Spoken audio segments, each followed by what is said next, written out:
जब हालात मुश्किल हों, सड़कों पर घंटों इंतजार हो और पेट में भूख की आग जल रही हो, तो ऐसे वक्त में मिल्लत के बाज़ हमदर्द सिर्फ ऐसे हालात के मुशाहिदा तक ही महदूद नहीं रहते, बल्कि कदम आगे बढ़कर हमेशा की तरह गरीबों और मजबूरों की फौरी मदद के लिए अपना हाथ आगे बढ़ा देते हैं।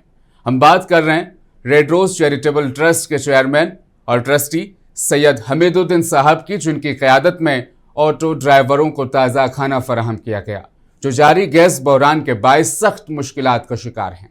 ट्रस्टी सैयद ज़ीशानुद्दीन इस मौके पर खुद मौजूद रहे और अपने हाथों से खाना तकसीम भी किया। हर ड्राइवर की बात सुनी और इस बात को भी यकीनी बनाया कि कोई भी आवाज़ अनसुनी ना रहे। यह सिर्फ खाना नहीं है, यह एहसास है, इज्जत है और अपने लोगों के साथ खड़े रहने का अज़्म है, ख़ास तौर पर ऐसे वक्त में जब उन्हें इसकी सबसे ज़्यादा ज़रूरत थी। याद रहे कि इससे कबल कोविड जैसे मुश्किल दौर में भी आरआर ग्रुप ने अपनी समाजी जिम्मेदारी के तय बेहिसाब मजबूर और मुस्तहिक लोगों की हर मुमकिन मदद को यकीनी बनाया था। हामिद भाई खाना भेजा, जेला गल्ला है। यहाँ भूखे प्यासे ऑटो वाले लाइन में सुबह से, उनके लिए तनाव तान का इंतजाम करें, बहुत अच्छी बात है हमारे लिए। शुक्रिया।